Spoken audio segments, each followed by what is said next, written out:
السلام علیکم ناظرین، میں ہوں محمود اسکر چودھری اپنے پروگرام نئی سوچ کے ساتھ، جس میں ہم یورپ میں ہونے والی اہم خبروں پر تبصرہ و تجزیہ کرتے ہیں۔ آج کی ویڈیو میں ایک اچھی خبر ہے، ایک امید افزا خبر ہے ان لوگوں کے لیے جنہوں نے پچھلے سال اٹلی کی امیگریشن جمع کروائی تھی۔ تازہ ترین اطلاعات کے مطابق حکومت نے انتظام کر لیا ہے کہ بہت جلد اس کام میں تیزی لائی جائے گی، کیونکہ جو درخواستیں سست روی کا شکار ہوئی تھی ان کو جلد سے جلد سجور نہ دی جائے۔ دوسری خبر ہم شامل کریں گے ملان کے نزدیکی شہر ڈیزیو سے، جہاں پہ ایک کامیابی ملی ہے مسلمانوں کو۔ ایک کونسل کی جانب سے یعنی کمیونٹی کی جانب سے مسلمانوں کے لیے قبرستان کی منظوری دے دی گئی ہے۔ اس کے علاوہ ہم خبر شامل کریں گے برطانیہ سے، جہاں 8 مارچ سے اسکول کھلنے والے ہیں، اور اس سلسلے میں یہ کوسچن یہ تھا کہ کیا اب اسکول دوبارہ بند ہوں گے اگر کیسز بڑھ گئے۔ اس کے علاوہ یہ سوال بھی ہے کہ کیا جو طالب علم اپنا کورس مکمل نہیں کر سکے ان کے لیے کیا پالیسی ہے۔ اس پر ہم تفصیل سے کھل کر بات کریں گے۔ آپ سے یہ درخواست ہے کہ ویڈیو میں آگے جانے سے پہلے آپ ہمارے دونوں چینلز کو سبسکرائب کر لیں اور اس ویڈیو کو زیادہ سے زیادہ شیئر کر دیں تاکہ اچھی انفارمیشن تمام لوگوں تک پہنچ سکے۔ جب سے میں نے یہ ویلاگ کا سلسلہ شروع کیا ہے، اٹلی سے رہنے والے ایسے لوگ جنہوں نے پچھلے سال امیگریشن اپلائی کی تھی، ان کی جانب سے یہ سوال بار بار آ رہا تھا کہ حکومت جو امیگریشن دینے میں اتنی تاخیر کیوں کر رہی ہے۔ اس سوال کا جواب آ گیا ہے ایک اٹالین پریس کو انٹرویو دیتے ہوئے۔ اٹلی حکومت کے سابق وائس منسٹر ماتیو ماوری نے یہ کہا ہے کہ اس امیگریشن کی درخواستیں قبول ہونے میں تاخیر کی بڑی وجہ کووڈ-19 کی بھی ہے۔ اس کے دوران جو حفاظتی اقدامات کیے گئے اس کی وجہ سے لوگوں کا دفاتر میں پہنچنا اور فیس ٹو فیس بیٹھ کے اپنے معاملات کرنا ممکن نہیں تھا، جس کی وجہ سے کام بہت سست روی کا شکار رہا ہے۔ ایک اندازے کے مطابق 2,07,000 لوگوں نے پچھلے سال اٹلی کی امیگریشن کے لیے اپلائی کیا۔ یہ امیگریشن کھلی تھی ایگریکلچر اور ڈومیسٹک اور کنسٹرکشن کے کام کے لیے۔ 2,07,000 درخواستوں میں سے جو ابھی تک کی رپورٹ ہے وہ 0.70% لوگوں کو اٹلی کی سوجورنو ملی ہے۔ اس کا مطلب ہے کہ سوجورنو لینے والوں کی تعداد 1% سے بھی کم ہے۔ اسی طرح جو ایسے لوگ بھی 5% کے قریب موجود ہیں جن کی ابھی تک یہی سٹیٹس آ رہا ہے کہ آپ کی اپلیکیشن مل گئی ہے، یعنی ان کی اپلیکیشن پر ابھی تک کام ہی شروع نہیں ہو سکا۔ تو اس حوالے سے جب پریس نے منسٹر ماتیو ماوری سے پوچھا کہ اس کی وجوہات کیا ہیں، تو انہوں نے یہ کہا کہ میں آپ کو مستقبل کی خبر بتا دیتا ہوں کہ آپ کو پریشان ہونے کی ضرورت نہیں ہے، لیکن جو مین فیکٹر بنا ہے وہ لاک ڈاؤن اور اس کے دوران دیے جانے والے حفاظتی اقدامات تھے، جس کی وجہ سے ان پر کام سست روی کا شکار رہا ہے۔ انہوں نے اپنی حکومت کی اس اقدام کی تعریف کرتے ہوئے کہا کہ پچھلے سال بہت زیادہ ضرورت پڑ گئی تھی کہ ہم ایسی امیگریشن کھولیں، کیونکہ خاص طور پر ایگریکلچر کا جو فیلڈ ہے وہ بالکل خراب ہونے لگا تھا۔ گھروں کے اندر کام کرنے والی ڈومیسٹک ورکرز جو بزرگوں اور ضعیف لوگوں کی مدد کے لیے گھروں میں موجود ہوتے ہیں، ان کی بہت زیادہ شارٹیج ہو گئی تھی، نہ صرف اٹالین اور جو یورپین سٹیزن خواتین اور مرد ہیں ان کی، بلکہ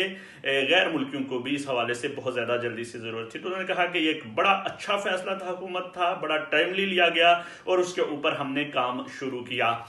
لیکن جب یہ سوال کیا گیا کہ پھر ان لوگوں کو کیوں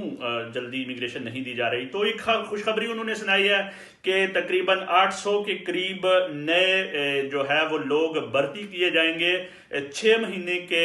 محدود مدت کے کانٹریکٹ کے لیے، اور یہ ورکر جو ہیں یہ ہیلپ کریں گے منسٹری کی کہ ایسے معاملات کو جلدی سے جلدی حل کیا جائے اور ان لوگوں کو جلد سے جلد بلایا جائے۔ تو اس سے ایک امید کی کرن جاگی ہے کہ اگلے 6 مہینوں میں یہ کام بہت تیزی سے ہونا شروع ہو جائے گا۔ دوسری جانب جب یہ سوال کیا گیا کہ اب کی حکومت میں سالوینی بھی شامل ہو چکے ہیں، تو یہ کوئی مسئلہ تو پیدا نہیں ہو جائے گا؟ سلوینی کے جواب میں منسٹر کا کہنا تھا کہ ہمارا نہیں خیال کہ وہ اس سلسلے میں کوئی رکاوٹ ڈالنے کی کوشش کریں گے، کیونکہ اس امیگریشن کا فائدہ حکومت کو ہوا ہے، اٹلی کی سرکار کو ہوا ہے اور وہاں پہ رہنے والے ان لوگوں کو ہوا ہے۔ اور ان کا یہ بھی کہنا تھا کہ میں یہ گارنٹی دیتا ہوں کہ جن لوگوں نے اس امیگریشن میں ڈاکومنٹس جمع کروائے ہیں، ہماری کوشش ہوگی کہ وہ باقاعدہ اٹلی کے قانونی رہائشی بن سکیں، اور یہی اس امیگریشن کا مقصد تھا، ان کو انلیگل رکھنا ہمارا مقصد نہیں ہے۔ تو یہ ایک اچھی خبر ہے کہ اگلے 6 مہینوں میں آپ انتظار رکھیں کہ آپ کے پاس اٹلی کی سجورنو ہوگی اور آپ کے اسی طرح کے شہری حقوق ہوں گے جس طرح دوسرے شہریوں کے حقوق ہوتے ہیں۔ دوسری خبر ہم شامل کرتے ہیں دیزیو سے، جو کہ میلان کے نزدیک ایک شہر ہے اٹلی میں۔ وہاں پہ ایک بہت بڑی کامیابی ملی ہے وہاں کی مسلمان کمیونٹی کو، جس میں مین رول رہا ہے چودھری شاہد نذیر صاحب کا، کہ بڑے سالوں سے وہ اس پروجیکٹ پر کام کر رہے تھے، اور وہ پروجیکٹ ہے مسلمانوں کے لیے قبرستان کے حوالے سے۔ جو لوگ اٹلی میں مقیم ہیں، اٹلی میں تقریباً 1989 اور 90 کے قریب امیگریشن شروع ہوئی، اور شروع میں یہ رواج نہیں تھا کہ اٹلی میں قبرستان کی تلاش کی جائے، اور ویسے بھی اٹلی کے قوانین اتنے سخت ہیں کہ کوئی وہاں پہ دفن ہونا پسند نہیں کرتا تھا، تو بہت سی فیملیز جو ہیں وہ پاکستان بھیج دیتی تھی، اور ایک بڑا ایشو تھا۔ اور جب کرونا وائرس کا سلسلہ آیا تو اس مسئلے کو بڑے قریب سے دیکھا گیا۔ بہت سی ایسی پیارے تھے لوگوں کو جن کو انہوں نے گھروں میں رکھنا پڑا، فلائٹیں بند ہو گئی، کوئی کہیں جانے کا بندوبست نہیں تھا۔ تو ایسے صورت میں مسلمان کمیونٹی کے لیے اس موضوع کی اور بھی زیادہ ضرورت پڑ گئی کہ ان کے اپنے قبرستان ہونے چاہیے۔ اس سلسلے میں جو کامیابی ملی ہے کمیونٹی دی دیزیو میں، انہوں نے اس عزم کا اظہار کر دیا ہے، بلکہ جگہ الاٹ کر دی گئی ہے، مسلمانوں کے قبرستان کے لیے جگہ مختص کر دی گئی ہے، اور اب جو لوگ وہاں پہ فوت ہوں گے تو وہ اگر چاہیں تو وہ وہاں پہ دفن ہو سکیں گے۔ اس صورت میں میرے خیال میں پوری کمیونٹی کو اس واقعے سے اس طریقے سے فائدہ اٹھانا چاہیے، اور اپنے اپنی کونسلز میں جہاں پہ وہ دیگر مطالبے کرتے ہیں کہ مسجد ہونی چاہیے، کمیونٹی سینٹر ہونا چاہیے، وہاں پہ اس مطالبے پر بھی بہت زیادہ زور کی ضرورت ہے، کیونکہ جن لوگوں کی دوسری اور تیسری نسل وہاں پہ پروان چڑھ رہی ہے وہ یہی پریفر کریں گے کہ ان کے اپنے قریبی رشتہ دار موت کے بعد بھی ان کے قریب رہیں، تاکہ وہ جا کر ان کی قبر پر فاتحہ پڑھ سکیں، ہاتھ اٹھا سکیں۔ تو پوری اٹلی کی کمیونٹی کو اس حوالے سے جدوجہد کرنا چاہیے اور اس کو ایک مثال بننا چاہیے۔ برطانیہ میں ایک بہت بڑی بحث شروع ہو گئی ہے کہ اسکول جو ہے وہ کل یعنی 8 مارچ سے کھلنے والے ہیں سب بچوں کے لیے، تو منسٹریز کے ساتھ کویسچن آنسر میڈیا ان کے پیچھے یہ پوچھ رہا ہے کہ اب آپ کیا کریں گے؟ اگر مریضوں کی تعداد دوبارہ بڑھنا شروع ہو گئی تو کیا آپ اسکول جو ہے وہ دوبارہ بند کریں گے؟ اور اس کے علاوہ یہ کیا پروجیکٹ ہے کہ جن لوگوں کا کورس کا مسئلہ ہے، اگر ان کا کورس پورا نہیں ہو سکا تو آپ کیسے ان کے ساتھ ڈیل کریں گے؟ اس سلسلے میں بحث شروع ہو گئی ہے، منسٹرز کے بیان آنا شروع ہو گئے ہیں۔ سب سے پہلے تو اس چیز کو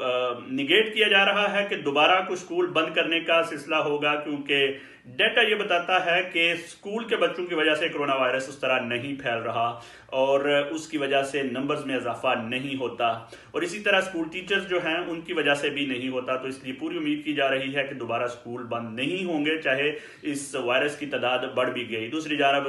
جو ہائی اسکول ہیں وہاں پہ سخت قسم کے کنٹرول کیے جا رہے ہیں، بچوں کو پہلے ہی لیٹر آ گئے ہیں کہ اگلے ہفتے سے ان کے کرونا وائرس ٹیسٹ ہوا کریں گے، اور اس کے بعد ہی وہ کلاس میں جا سکا کریں گے۔ تیسری جانب برطانیہ میں بڑی تیزی سے ویکسینیشن کا عمل جاری ہے، 2 کروڑ کے قریب لوگوں کو ویکسینیشن لگ چکی ہے، اور امید ظاہر کی جا رہی ہے کہ جتنی زیادہ ویکسینیشن کا پروسیس ہوگا تو اس حوالے سے لوگوں کو بچایا جا سکے گا۔ اسکولوں کے حوالے سے تیسری چیز جو منسٹر نے زور دے کر کہی وہ یہ ہے کہ ان کا خیال یہ ہے، ابھی تک یہ پروجیکٹ نہیں ہے، کہ دن لمبے کر کے اور چھٹیاں کم کر کے جو کورس ہے اسٹوڈنٹس کا، خاص طور پر GCSE اور جو A لیول کے جو بچے ہیں ان کا کورس وغیرہ ختم کروایا جائے گا، تاکہ ایسا نہ ہو کہ وہ بالکل زندگی کی دوڑ میں پیچھے رہ جائیں۔ تو اس حوالے سے جب بھی کوئی اپڈیٹ ہوگی ہم آپ کو مزید بتاتے رہیں گے۔ اپنا بہت خیال رکھیے گا، اور آئندہ پھر کسی ویڈیو میں۔ اللہ حافظ۔